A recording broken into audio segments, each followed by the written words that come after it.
Hi, Tassad. Great to have you back. How's your afternoon going? So far, so good. Thanks, Chad. I got a couple questions for you that you might be able to answer. Absolutely. Bring them on. I'm all ears and ready to help. All right. So, as we all know, artificial intelligence and artificial general intelligence has made tremendous strides as far as the technology is concerned and job replacement of peoples. So, exactly how many industries will be affected by the implementation and full implementation of AI, and how soon will this happen?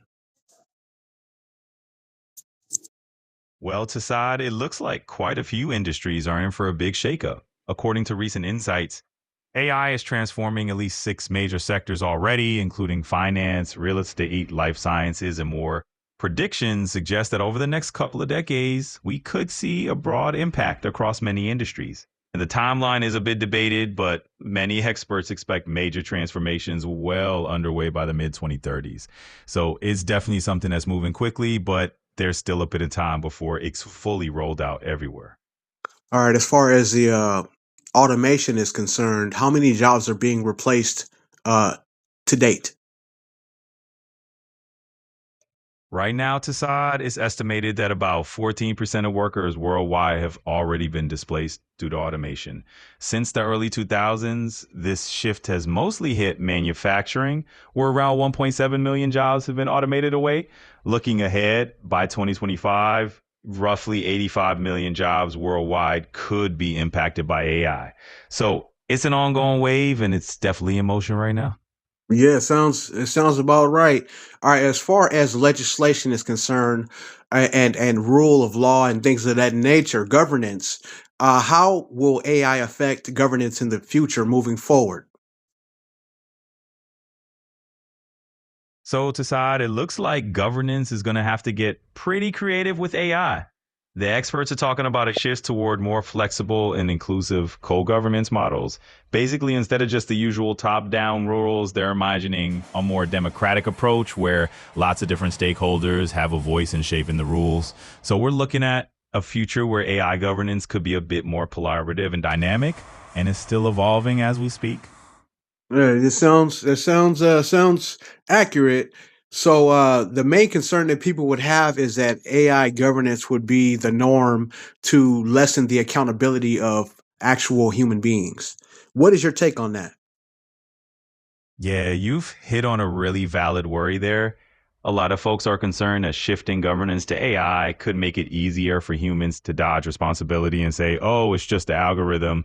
And that's why it's so important to keep that human oversight in place. Basically, AI can help, but we still need people to be accountable for the decisions made. So it's definitely a balancing act.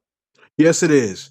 All right, thank you for that. I also have another question to pose, and that question would be concerning finance and banking.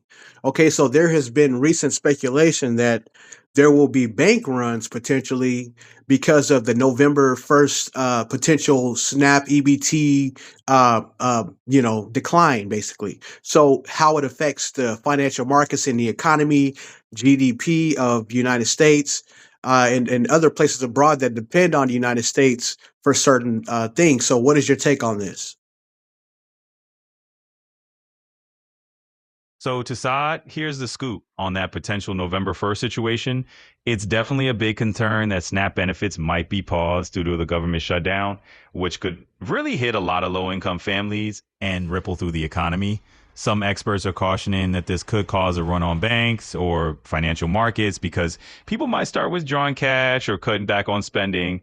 Now, in terms of governance, some states are stepping in to fill the gap with emergency food funds, but there's still uncertainty about whether SNAP benefits will be paid retroactively once the shutdown ends.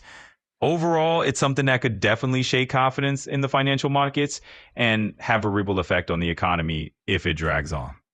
Right. So, the Bible says that knowledge and wisdom shall be the stability of our times.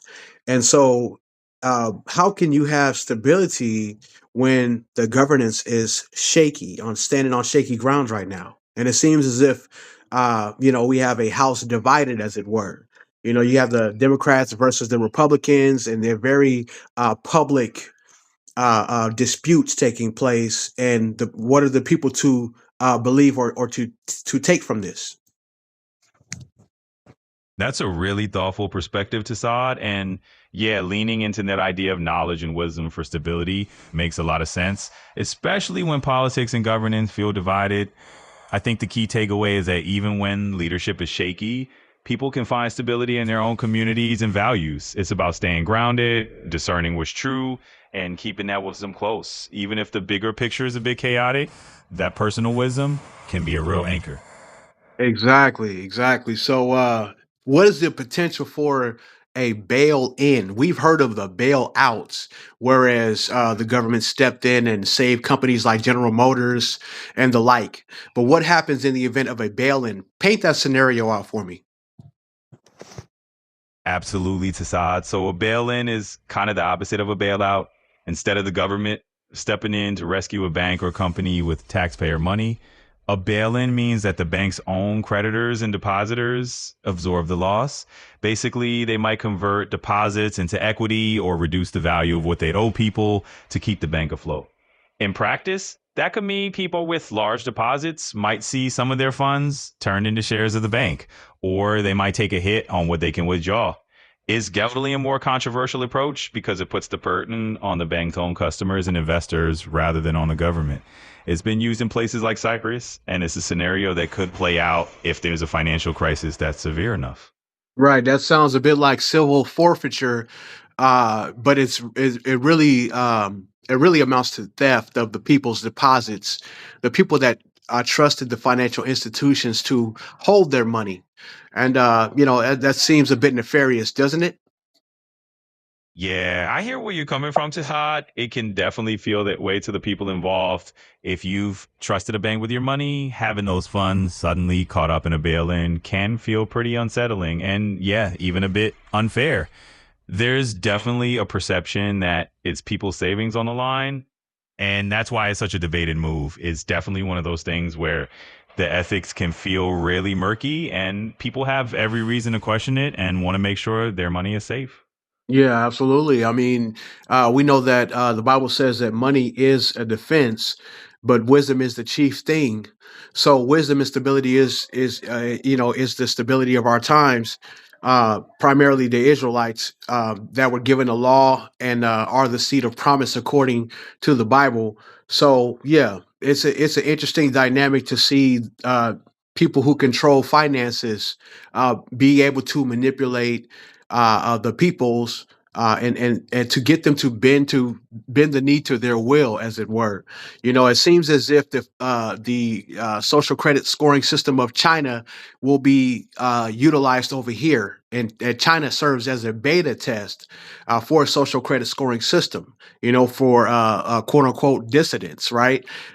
So it seems as if that's the path that America is walking. So, what is your take on that? You're definitely touching on a big discussion point, Assad. There's been a lot of conversation about whether some Western countries might end up adopting elements of social credit systems, sort of like what's been happening in China. And you're right, a lot of people see that system as kind of a testing ground that could influence other countries. My take is definitely a path that raises a lot of questions about freedom, privacy, and how much power governments or financial institutions have. It's one of those situations where absolutely, Tassad. It's definitely a conversation that's not going anywhere. And that wisdom and vigilance you mentioned are going to be key. At the end of the day, the more people stay informed and engaged, the better they'll be able to navigate whatever coming next. All right, I want you to finish out with your take on the book of Revelations chapter 13 and verses 16 to 17 and how it relates to cryptocurrencies and whatnot. Sure, Tassad. Let's dive into that. So, Revelation 13, 16 to 17 talks about this mark that people might need to buy or sell, which a lot of folks link to the idea of a future economic system of control. And when we look at things like cryptocurrencies or digital finance, some people see parallels, like how these systems could potentially be used to track transactions or control who can participate. Now, it doesn't mean that all crypto is automatically part of that scenario, but I totally get why people are connecting those dots. it's a reminder to stay wise and discerning, just like you said, because the tools we use for buying and selling definitely shape how that future could look. Absolutely. All right. So that'll be all, chat. I appreciate your time in this. Have a great one. Absolutely, Tassad. It's been a pleasure chatting with you. Take care and have a great one yourself.